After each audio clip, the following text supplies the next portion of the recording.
Hey everybody, Adele here, and I am so excited to interview our third guest conductor for DeKalb Symphony Orchestra, Michael Giel. Michael, welcome to the show. Hello, Adele. Hello, everybody. How are you doing today? This is going to be fabulous. I've been looking forward to this all week. So sit back and have a feel about our upcoming concert. So Michael, you have been around Atlanta for a while, which makes you unique from some of the guest conductors. Tell us a little bit about your background. You are officially, I have your bio right here. Hey, everybody. Michael Giel is the conductor for the Capital City Opera Company, and he's also the director of orchestras at Dunwoody High School. And what I like about your background, Michael, is you do a lot with youth, the honors program. You've been working with the Atlanta Public Schools, which is fabulous. But everybody, he's a violinist. I just had to plug that because it's so nice to have a conductor that plays your instrument. I love it. So good afternoon. Welcome, everybody. I'm born and bred in Atlanta, and it's very exciting, and it's a great honor for me to be one of the finalists with DeKalb Symphony. And as I told the orchestra and I told the board during my interview, I've actually performed with the DeKalb Symphony on viola and violin. Viola is my primary and violin's my secondary. So I've actually performed with this orchestra a few times in the past. So it's so excited to just be in your hometown. I started playing viola in 6th grade. I never thought this was going to happen for me. I was just the typical playing baseball and loving that. And then I really wanted to play drums. And I know my mother, that was not going to happen. I know if she watches this, she's going to be nodding at home. But luckily, I had a fantastic upbringing in middle and high school. I had 2 fantastic teachers I'm still in touch with. They had a lot of impact on me. And when I went to college, I pursued viola, but I also got into conducting. My conducting teacher in college was amazing. His name was Dr. Joe Brazier, and I never really thought I was interested in conducting. And I started just learning from him, and he just has had like a really profound impact on me. And I feel like I've taken everything that I've done in my career, and it's just been a really exciting opportunity to grow. I've done opera, I've worked with youth.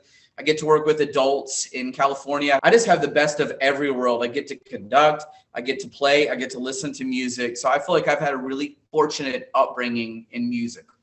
Yeah, I love your background. You do have a bachelor's of music from Valdosta and a master's from University of Georgia. What I think is so fabulous about Michael is not only is he a violinist, but he's a rock and roller. We see the guitar in the background. You are in a band called, what's it called? Full Service. Full Service. Yes. So check out someone who can rock and roll and play classical. So I love this because we have an upcoming concert, May 10th. Put this on your calendar now. And we have a fabulous program lineup. We are playing the overture to Die Fledermaus by Johann Strauss, the concerto in C major for cello by Franz Joseph Haydn. We have a guest cellist coming in. Barney Culver is joining us as our soloist.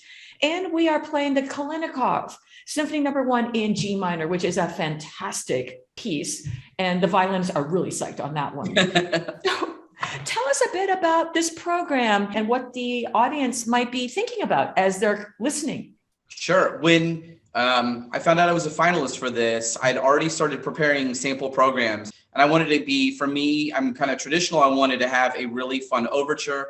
I wanted a very meaningful concerto, and being a string player. When I found I was a finalist, I was downstairs, my wife was upstairs, and I yelled at her, I was like, Catherine! And I told her, I was like, come down.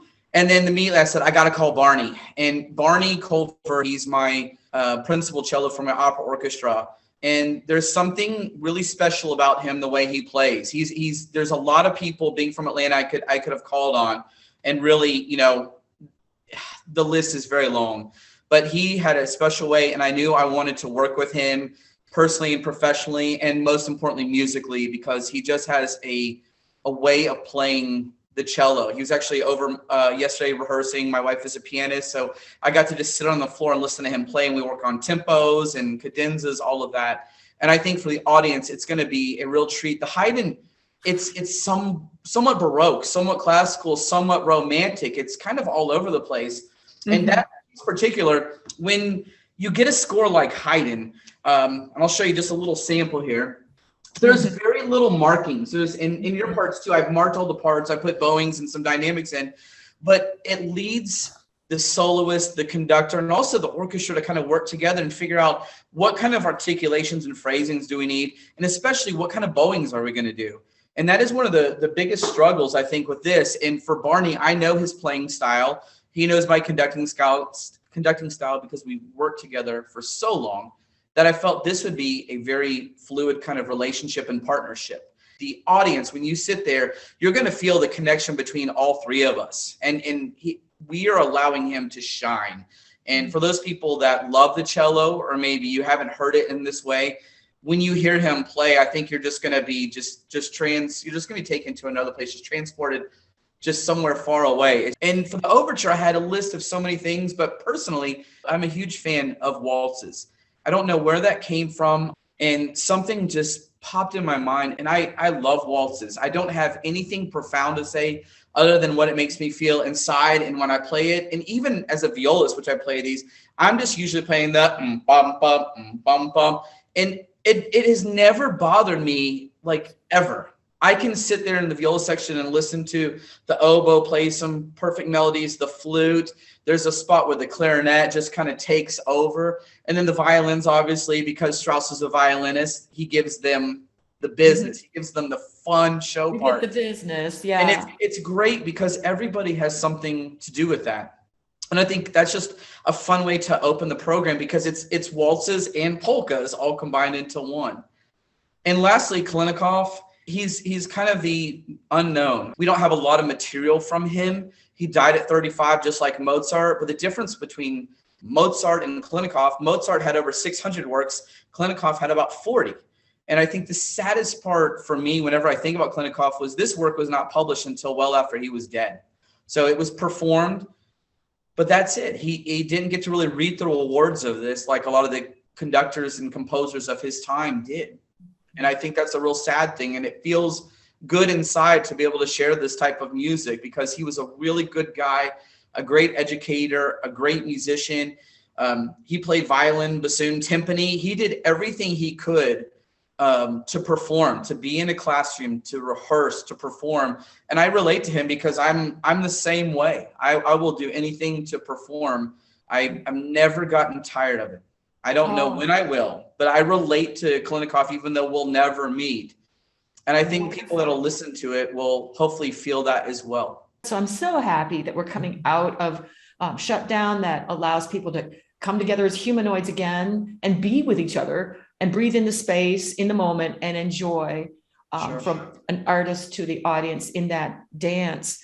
So, I mean, I think, just as a musician, I just love this program. It's well-balanced, lovely texture. As a conductor, which part of these would you say is the most challenging? Just for the audience, they're always curious what goes through a conductor's mind because you all are an interesting bunch. Which of these is the most difficult? And could you say a little bit as to why? I mentioned this in rehearsal last week. I had a friend that was wondering, he's like, why did you pick the Strauss? It's really hard. And what makes the Strauss so hard is all of the different changes, all the transitions as you go from polka to waltz and vice versa. And sometimes it's not traditional if we were in a dance setting to just have a polka interrupted by a waltz. But there's all these little moments that we traditionally would hold back or maybe put a fermata or another sonata over the score. But it's great to have the feedback from the orchestra. And I think for me, like the hardest thing is really remembering all of that in just 10 minutes. And I think when you listen in the audience, you'll see little motions from, especially like the violins, because you can see their bows move. The conductor too, like there's certain things where we just really have to kind of drag time and just hold it with our arms and with our hands. And I think for me, that's one of the trickiest things is just all of the transitions in Strauss. But you get to like this home stretch, like the last minute where there's no more changes. And your brain is just like, all right, we're just going to do this fast in two. We're almost there, done. So it's this buildup. You have to really pay attention to everything you do and be very calculated by it. Yes. And for those of you in the audience, I would say that being a conductor is very different than being an instrumentalist. It's a different way of thinking. It's a craft unto itself. Your instrument's not so much it's communication. It is body movement. It is evoking. It's the energy of the moment. And to lead 50 or 70 people all at once is an art form. It's fascinating listening to how conductors describe how they prepare, what's the most difficult. I imagine the Kalinikov is quite challenging. Every piece has these moments, and even the third movement of Kalinikov, which is in one, just like a waltz. We start with yum bum bum bum ba ba ba ba bum ba ba ba. We're not always in one, and then we kind of go to two. So it shares a lot of similarities with the Strauss. Mm-hmm. And I think one of the other tricky spots is when we're in the two, and then we have to get back to the waltz section. He makes it incredibly hard for the orchestra and the conductor, I think, kind of on purpose. Like he could just give us a fermata and cut us off, and we come right back into it. And he makes us connect this slow adagio section with this waltz. And I think he really kind of like challenges us to like find ways to connect that. And I think vocally it'd be a lot easier to do compared to instrumentally, but I don't think he cares. I think he's like, this is what I want here. And you've got to get the orchestra to follow you on that. Yes, absolutely. And, you know, we were talking before this interview, you actually found an interesting connection between these three pieces. Would you like to speak to that? I'm not going to say all of them because I want you to come to the pre-concert lecture. I'm going to give the last little part, but obviously they're composers and all three of them were conductors, but you can also hear that all three of them played the violin.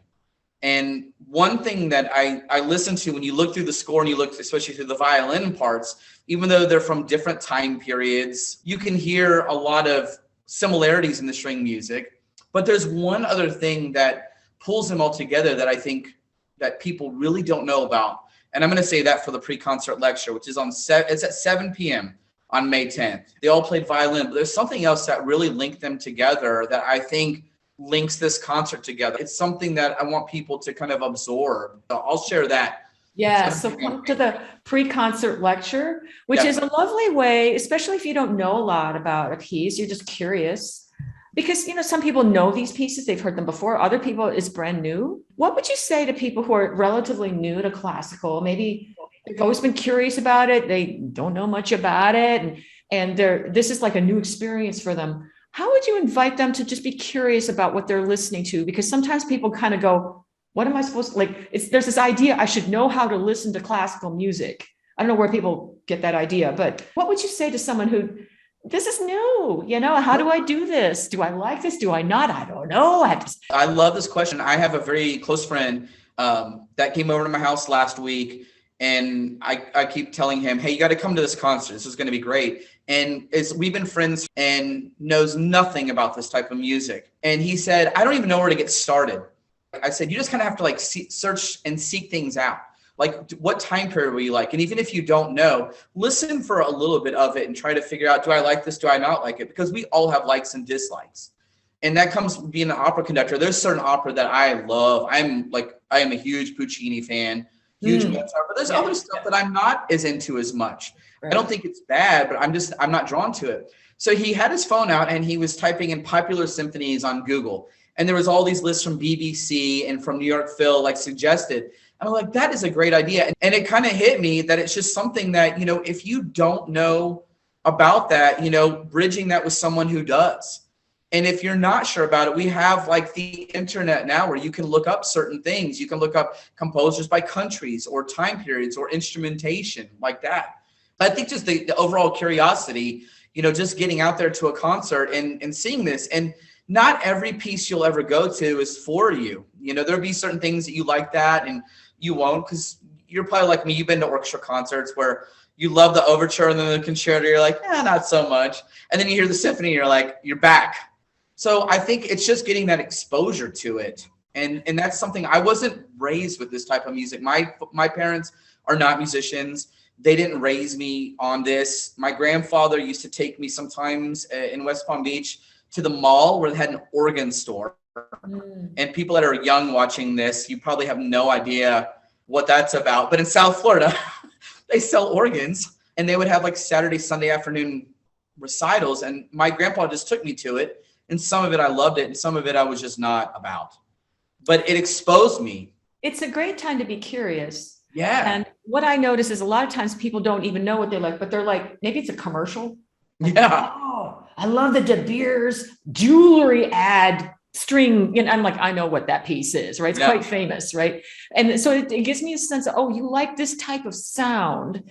And with Google now, if you like this, you might like that, all these suggested. And then somebody comes along and says, oh, you like Baroque or Vivaldi, and people go, yeah. And so that's an interesting way of learning. Or maybe they go to a movie, soundtrack. Oh, it's the Schubert's Unfinished Symphony. Now, what is that? Right? Oh, you like that sound. And so it's okay if you don't know what something's called. It's okay if you don't know the style.